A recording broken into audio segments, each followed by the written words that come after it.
I thought of improving my skills, but after attending the session, as a team, how can we improve? That one I got more idea, and how can we take decisions on situation basis, by case studies we have learned. How can we act in abnormal situation? Last. Interestingly, this was a lead of an hour for me because there's something that I've been going through what we've discussed for the last 2 days, and definitely this workshop has given me a lot of insight towards it. And also, having said that, most of the things that we discussed or we've got exposed to are, it's my personal view again, it's very commonsensical. We do hear about those every single day and we see people doing it, but when it comes to us practicing it, we do have our own reasons not doing it.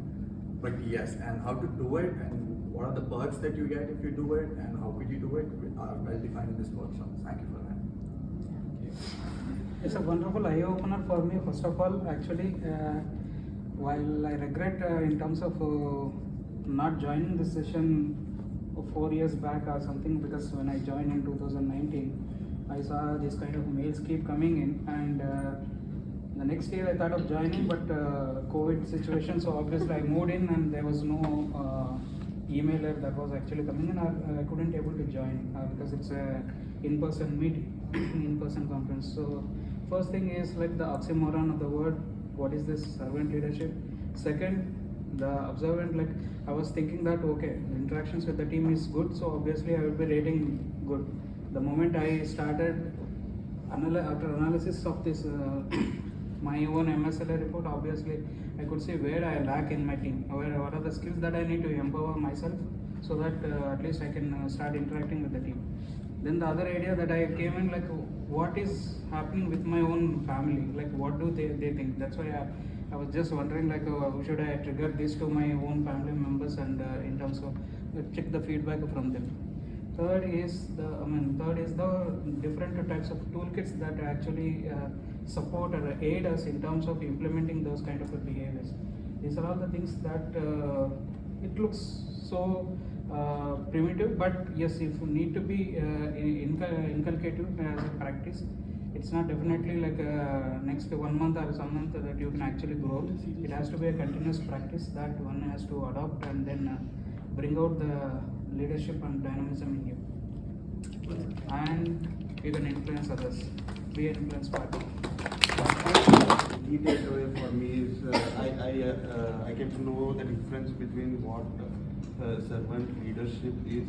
Servant leadership is more basically people centric rather than people friendly. So it always revolves around the people.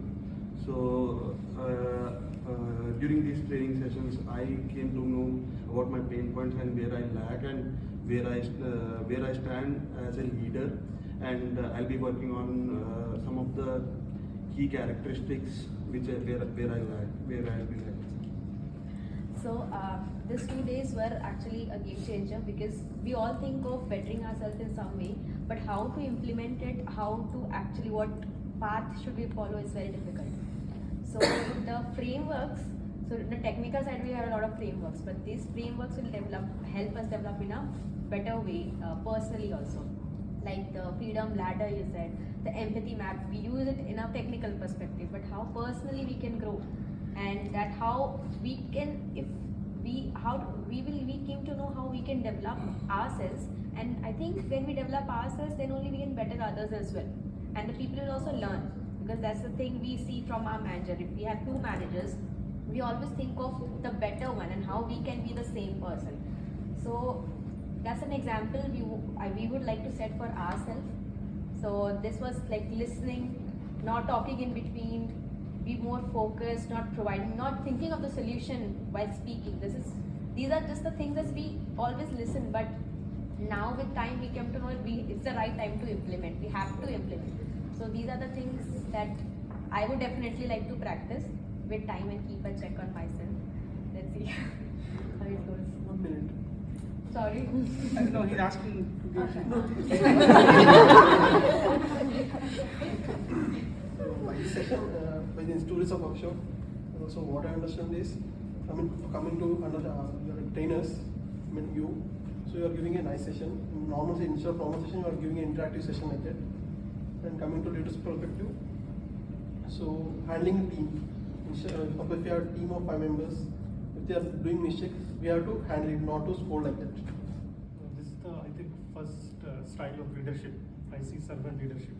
So I think the key takeaway is to learn more and deep inside Hyderabad or organization is following it. Thank you. So, by attending this 2 days of workshop, usually we have heard all these terms that are in your book. It's actually a good handbook. So sympathy, empathy, and the leadership. We have all read all these terms, but there's been a point where I don't know how to implement them in a workspace kind of thing. But I came to an understanding. I'm still trying to understand that there is a way, and that your teachings and your session made me understand it in a better way. So the leadership perspective from my end, it has completely changed. Now I have a clear understanding how a leader should not be and how a leader should be.